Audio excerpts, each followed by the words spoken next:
Good morning students, I hope you all are doing great. आज हम लोग करने वाले हैं वर्कशीट नंबर 16 जिसका टॉपिक है विस्थापन तथा द्विविस्थापन रासायनिक अभिक्रिया।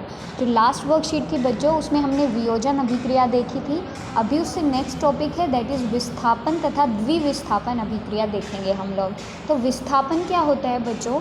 इंग्लिश में अगर हम इनका नाम लिखें तो ये होती है डिस्प्लेसमेंट रिएक्शन और डबल डिस्प्लेसमेंट रिएक्शन।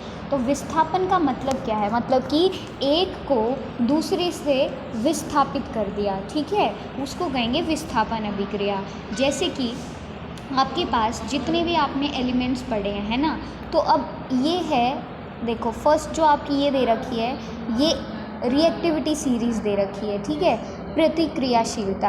अब इसमें क्या है, इसमें एलिमेंट्स को अरेंज कर रखा है उनके रिएक्टिव ऑर्डर के अकॉर्डिंग। सबसे ज़्यादा जो क्रियाशील होगा उसको सबसे ऊपर कर रखा है। फिर डाउन द ये जो एरो है ना, आप नीचे जाओगे तो क्या होगा कि जो इनकी जो ये क्रियाशीलता है वो क्या होती है, कम होती जाती है। इनकी जो रिएक्टिविटी है वो कम होती जाती है। तो सबसे ज़्यादा किसकी होती है? पोटाशियम की। फिर किसकी होती है? सोडियम, फिर कैल्शियम, फिर मैग्नीशियम। तो आपको ये याद करनी पड़ेगी, तभी हम लोग बता पाएंगे कि किसी भी अभिक्रिया के अंदर विस्थापन अभिक्रिया हो रही है या नहीं हो पा रही है। तो इसका देखो कितना अच्छा एग्जाम्पल, इन्होंने एक सीरीज़ आपको ये दे रखी, देखो कैसे काशीनाथ का माली आलू ज़रा फीके पकाता है क्योंकि होगा एजेड। एजेड मतलब ये ट्रिक है, क्योंकि होगा एजेड मतलब थोड़ा बूढ़ा होगा इसलिए थोड़े फीके पकाता होगा। तो ये ट्रिक है, आप इसे याद कर सकते हो। काशी से पोटाशियम के, नाथ Na, सोडियम का Ca, कैल्शियम, माली से आप मैग्नीशियम याद कर सकते हो, है ना।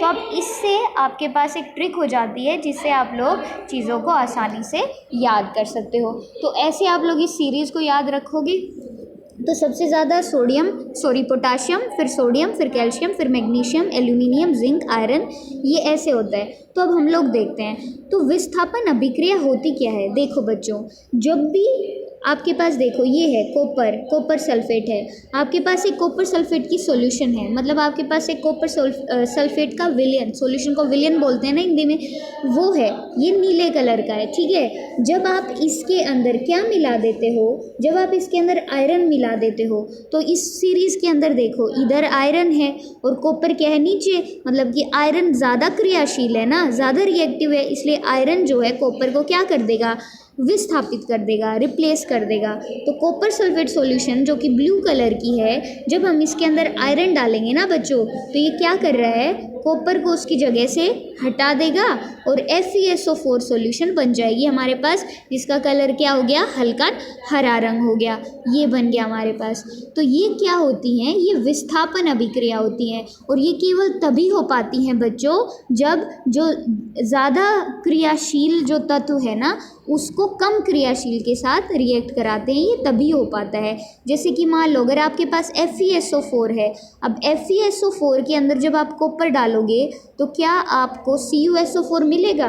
नहीं मिलेगा बच्चों, क्योंकि जो हमारा कॉपर है वो लेस रिएक्टिव है एज़ कम्पेयर टू आयरन, तो इसीलिए कॉपर आयरन को रिप्लेस या विस्थापित नहीं करेगा, तो आपको CuSO4 नहीं मिलेगा। समझ गए?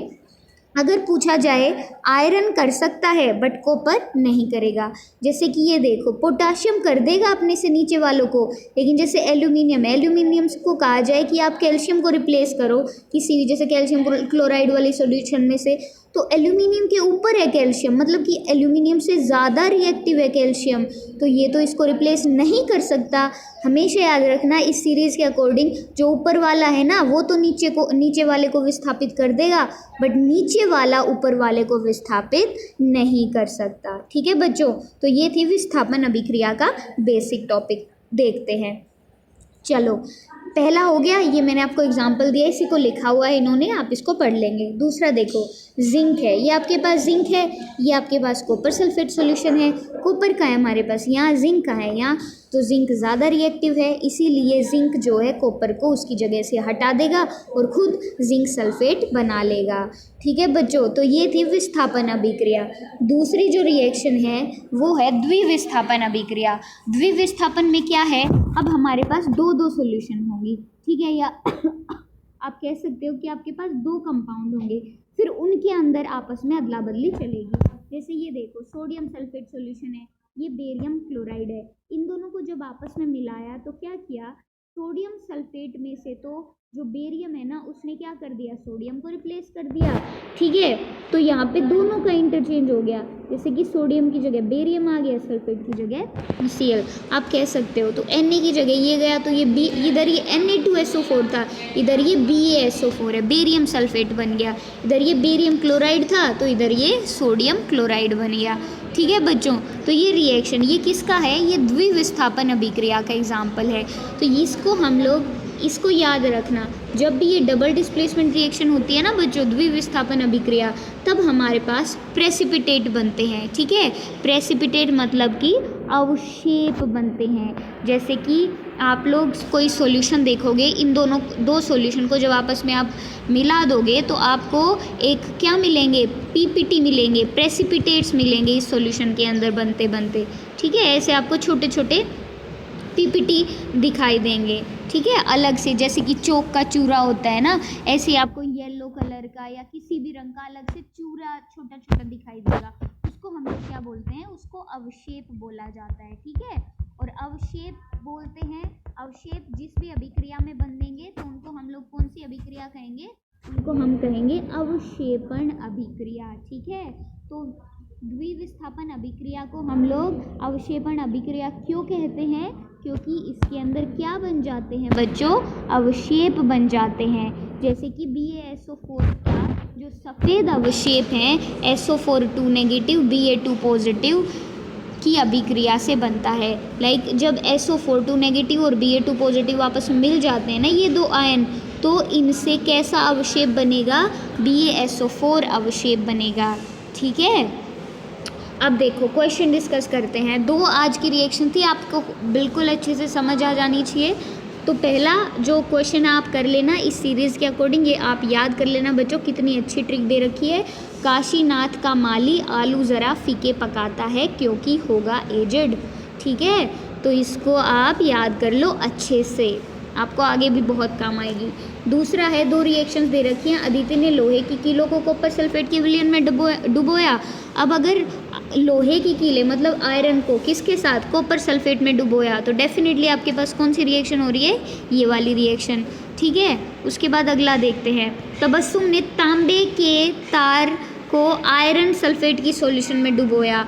अब तांबे के तार को जब आप डुबोगे आयरन सल्फेट में, तो तांबा जो है वो तो आयरन से ज़्यादा रिएक्टिव नहीं होता है, तो इसलिए यहाँ पे कोई भी रिएक्शन, कोई भी अभिक्रिया नहीं होगी। अब अगला देखो, लोहे की कील पर तांबा जमा हुआ, क्योंकि लोहे की कील पर तांबा इसलिए जमा हुआ, कॉपर जो कॉपर है वो क्यों जमा हुआ लोहे की कील पर, क्योंकि जो कॉपर सल्फेट था ना उसमें से कॉपर को रिप्लेस कर दिया आयरन ने, और जो आयरन की जो नेल डुबोई थी ना जिसके ऊपर आयरन था वो तो इधर चला गया, अब उसकी जगह क्या आ गया, कॉपर, क्योंकि ये क्या हो रहा है यहाँ पे, विस्थापन अभिक्रिया हो रही है। ठीक है, अगला देखो, तांबा लोहे की अपेक्षा अधिक क्रियाशील होता है।